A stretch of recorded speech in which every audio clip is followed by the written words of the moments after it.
President. Senator from Vermont. Thank you. Madam President, let me say a few words about where we are as a nation, what this budget resolution does, and why I am strongly opposed to it.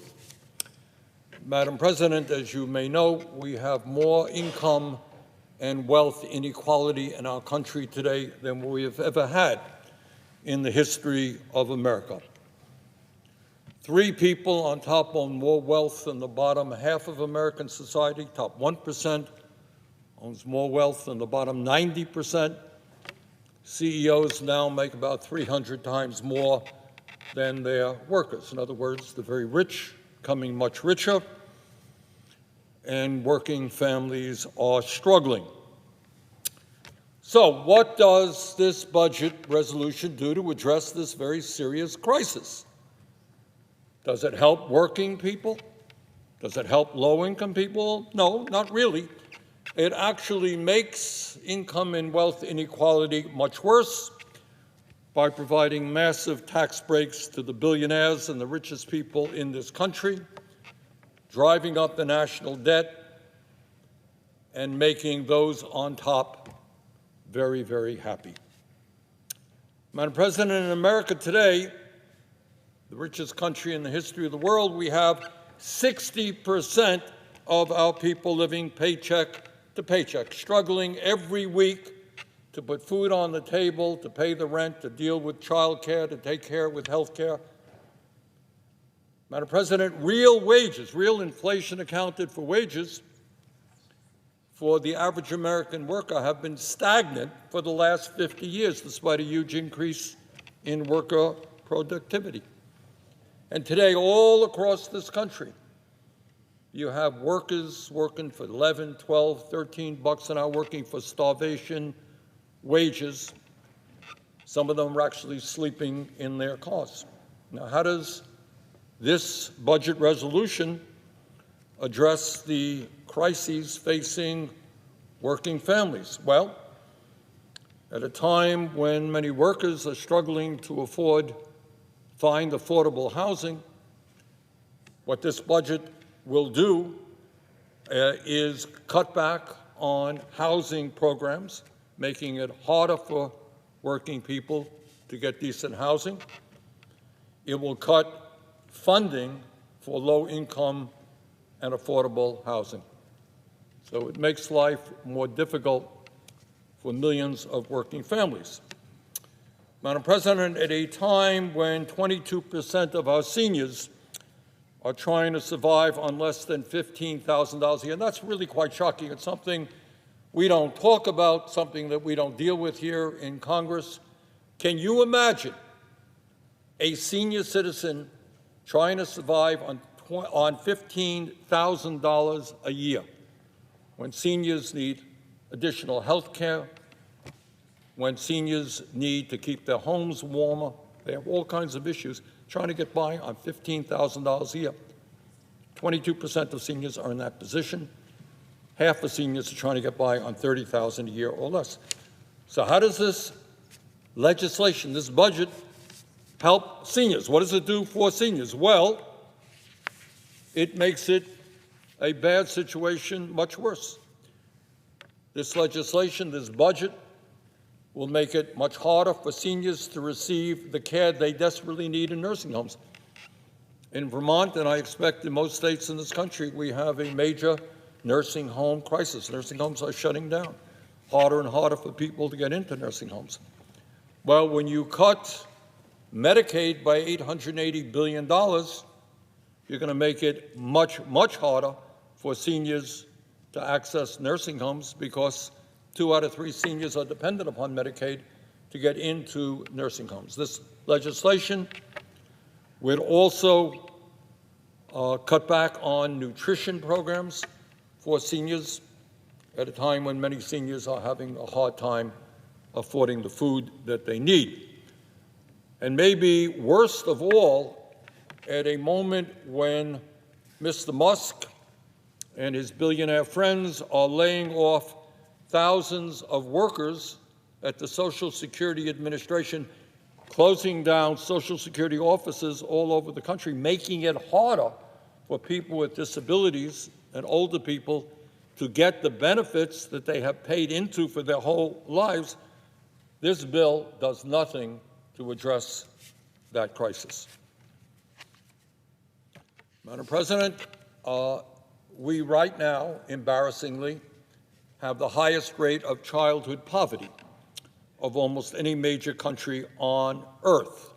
A little bit embarrassing, we're the richest country on the face of the earth. We have more income and wealth inequality than any other country. We're seeing a significant growth in the number of billionaires we have, but in terms of our kids, we have the highest rate of childhood poverty of almost any major nation. Now, how would this budget impact our children? Well, it would make a bad situation even worse by throwing millions of kids off the health care that they have.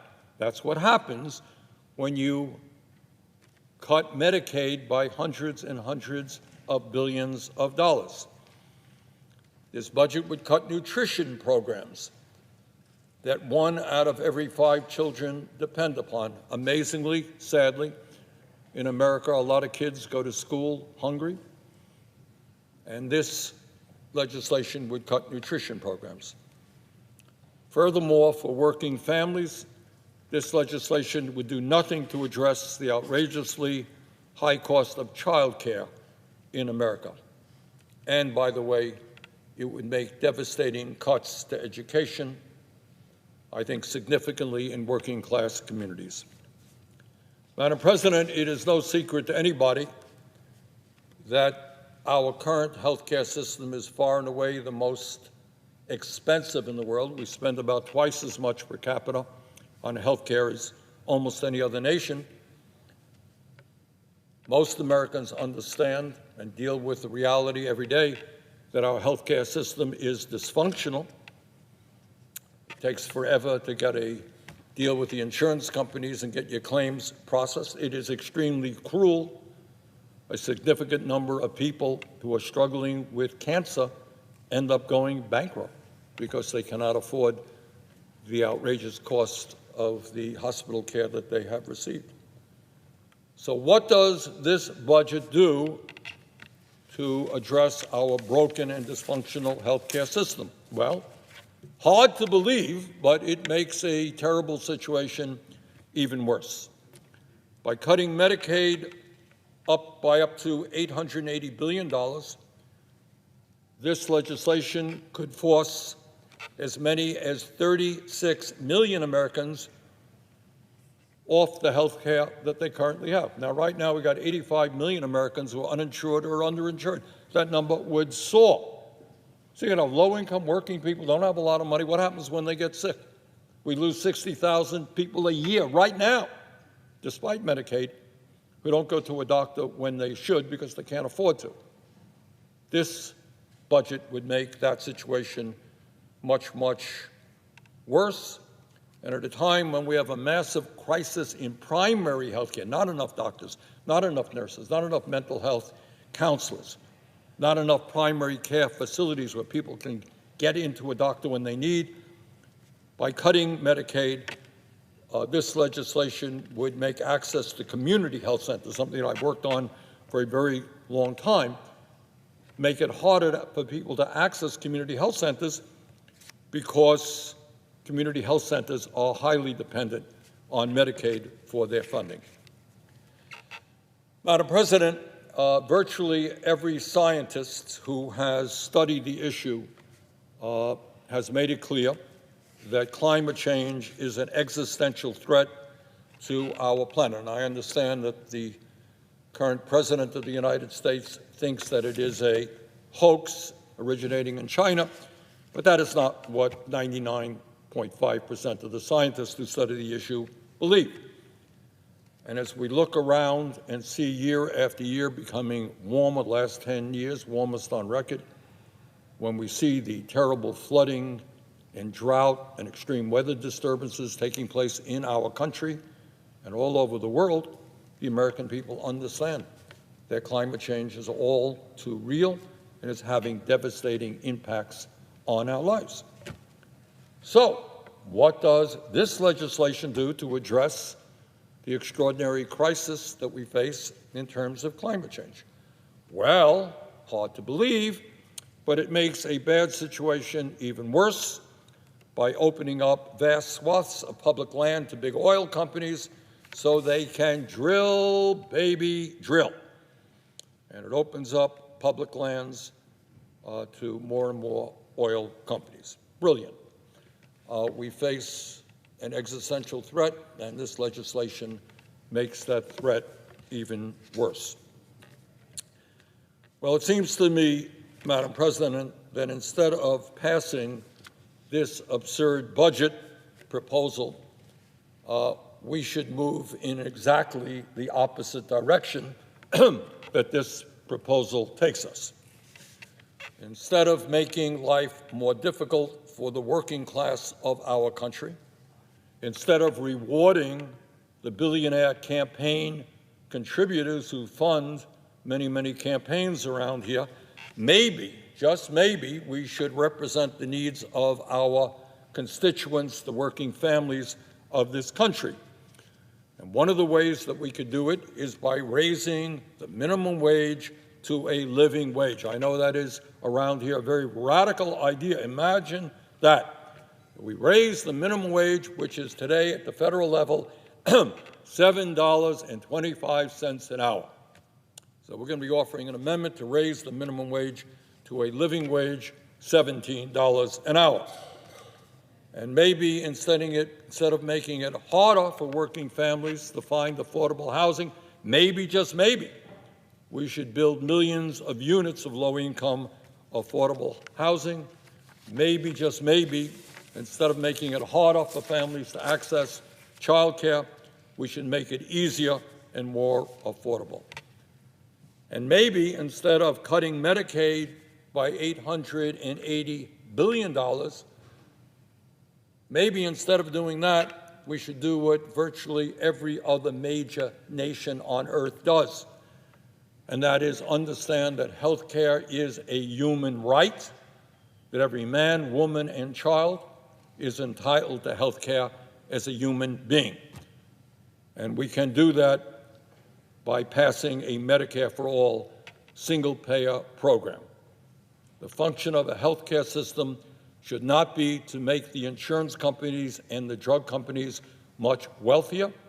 It should be to provide quality health care in a cost-effective way to all of our people. So there you go. What we have is a budget proposal in front of us which makes bad situations much worse and does virtually nothing to protect the needs of working families. But what it does do, of course, is reward wealthy campaign contributors by providing over $1 trillion in tax breaks to the top 1%. You know, I'm going to vote against this proposal, that's for sure. And I wish my Republican friends the best of luck when they go home, if they dare to hold town meetings and explain to their constituents why they think at a time of massive income and wealth inequality, it's a great idea to give tax breaks to billionaires and cut Medicaid and education and other programs that working families desperately need. I do wish them the very best of luck as they go forward in that way. Madam President, with that, I would yield the floor.